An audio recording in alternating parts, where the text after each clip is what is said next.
Você acredita que a homeopatia funciona? Então, agora nesse vídeo eu vou responder algumas perguntas em relação a isso e o que se tem na literatura e tudo mais. É um tema extremamente polêmico, cientificamente falando, hoje, ok? Meu nome é Leonardo Schneider, eu sou osteopata, fisioterapeuta, mestre e doutor em saúde coletiva, e a função desse canal é difundir a capacidade humana de autorregulação. Por isso mesmo é que esse assunto é muito importante se falar agora nesse canal. Existem fortes evidências que a homeopatia em si nada mais é do que água, ou farinha, ou açúcar. É o efeito placebo. Os estudos mostram que a homeopatia não excede o efeito placebo. Então, essa afirmação vem das revisões sistemáticas de estudos de alta qualidade metodológica, com grupo que revisando tudo o que foi feito, revisando os estudos duplo cego randomizados. Esses pacientes fazem isso, esses fazem a mesma coisa, só que a pílula é de farinha, e o resultado é o mesmo. Agora entra uma questão: se eu falo isso, várias pessoas vão vir afirmando que, olha, eu tinha rinite, eu tinha sinusite, eu tomava muito antibiótico. A partir do momento que eu comecei a consultar com um homeopata, eu não tive mais problemas, né? E isso é muito bacana. E parei de usar medicações, não tive necessidade dessas medicações. E esses relatos são recorrentes. Então, como que na ciência, a ciência fala que não tem diferença significativa em relação ao placebo, e as pessoas referem tantos e tantos casos de melhora? Inclusive é por isso que essa prática continua sendo muito utilizada até hoje, a homeopatia, né? E é justamente por causa disso, por causa do efeito placebo. O efeito placebo, ele pode existir até inclusive em doses. Digo efeito placebo que o efeito placebo acompanha uma coisa chamada a história natural da doença.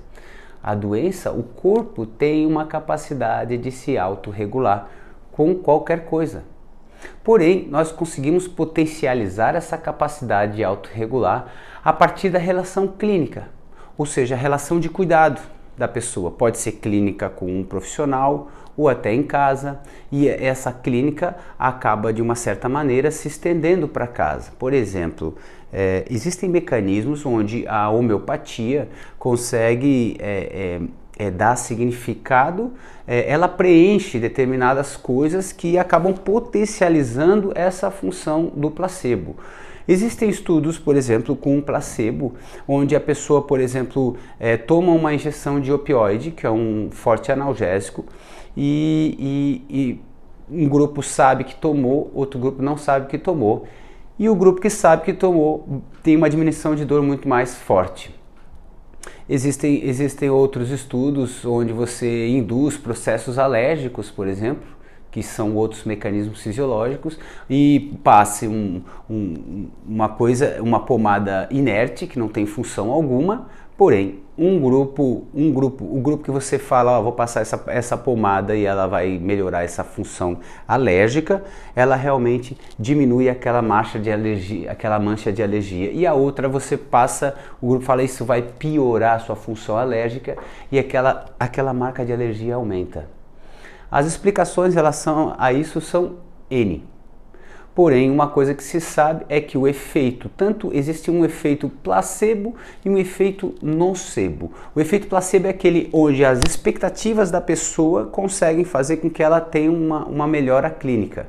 O efeito nocebo é onde as expectativas das pessoas fazem com que ela tenha uma piora clínica, ou seja, quando você informa a pessoa que ela está muito mal, que o exame é muito ruim, que o prognóstico é muito ruim, ela acaba desenvolvendo sim aquele prognóstico. Existe uma série de estudos em relação a isso hoje na literatura, revisões sistemáticas, isso já está muito bem consolidado.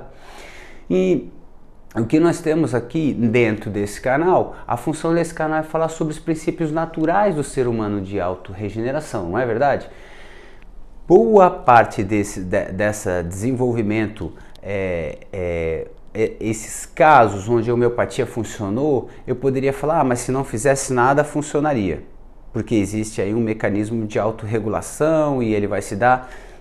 Mas às vezes a pessoa nunca melhorou e já tinha feito outras terapêuticas. A primeira questão é que as outras terapêuticas na medicina alopática, a medicina convencional atual, ela atua muito mais sobre os sintomas e geralmente não sobre as causas. Ela apaga o sintoma. Eu tô com uma febre, eu apago a febre. Mas o que causou a febre? Não sei, eu apaguei a febre. E quem é que fez a regeneração? O princípio de autocura. Ok? Então, o que se sabe dentro do placebo é que quando você gera um contexto, você consegue potencializar o placebo. Existe um estudo muito bacana que foi feito o seguinte: o primeiro paciente, ele simplesmente recebia um diagnóstico, ok. O segundo grupo de pacientes, ele recebia o diagnóstico e um tratamento com uma agulha de mentira, uma acupuntura de mentira. Ele teve uma resposta maior frente ao sintoma. O terceiro grupo recebia o atendimento clínico demorado, que envolvia determinados passo a passo, ou seja, a escuta da clínica, a avaliação da pessoa, o toque, momentos de reflexivo, de silêncio clínico, a calma que isso transmite. E esse grupo teve um efeito placebo ainda mais forte. E também o uso dessa agulha de mentira, né? Esse terceiro grupo teve um efeito placebo mais forte. Mas como assim? Como que isso pode funcionar? Existem N explicações, porém uma explicação fácil de ser interpretada é o seguinte: o corpo tem mecanismos, nós sentimos quando temos um problema, nós temos no sistema nervoso central. O sistema nervoso ele é feito para observar e a nos avisar que existe um problema, para que nós tomemos alguma atitude sobre esse problema, para que nós consigamos estar numa condição mais favorável para a melhora desse problema. Uma vez estando na condição mais favorável para a melhora desse problema, ele desliga, o sistema nervoso desliga ou pelo menos reduz essa informação que ele está recebendo dolorosa, uma informação qualquer. E aí o corpo faz o que ele faria na história natural do processo da doença, que seria ele vai evoluir naturalmente com seus processos fisiológicos e logo, na maior parte dos casos, ele vai resolver aquele problema sozinho.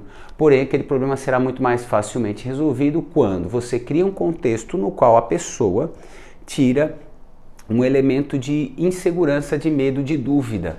Porque quando ela está com o clínico, ela sabe que o profissional acompanhou os sinais e falou: esses sinais são naturais de um processo de autorregulação, a coisa está se regulando.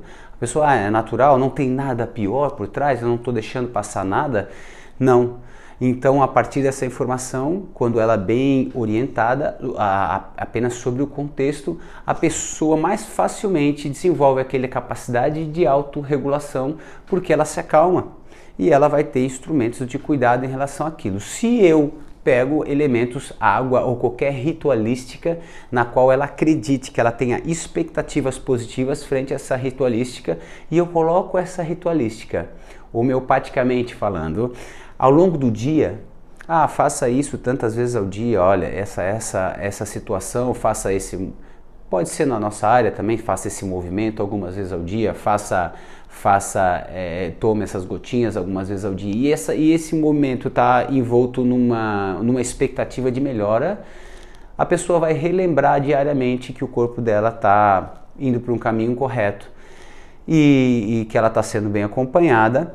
E se o clínico vai fazendo um acompanhamento longitudinal, às vezes até por telefone, a pessoa se acalma. E a história natural se manifesta, que seria de melhora muito mais rápido. O oposto é verdadeiro.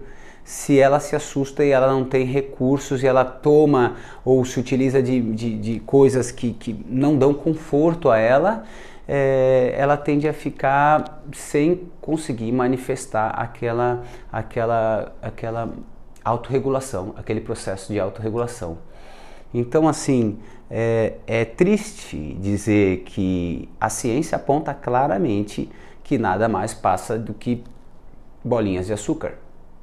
Porém, Essas bolinhas de açúcar, nós temos muito que aprender com os clínicos experientes, porque são clínicos dessa natureza que acompanharam bolinhas de açúcar, eles acompanharam N e N pessoas em seus sintomas.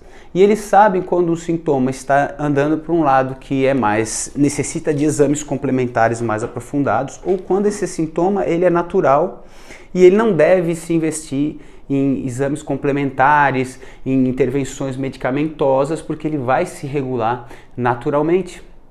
Isso é o que nós chamamos de prevenção quaternária, ou seja, prevenção pelo próprio ato do profissional de saúde.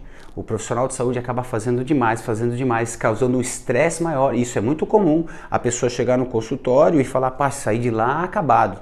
Fui no clínico e saí acabado. Ou seja, nesse sentido ele não contribuiu. Depois eu continuo aí que tá chegando gente. Abraço.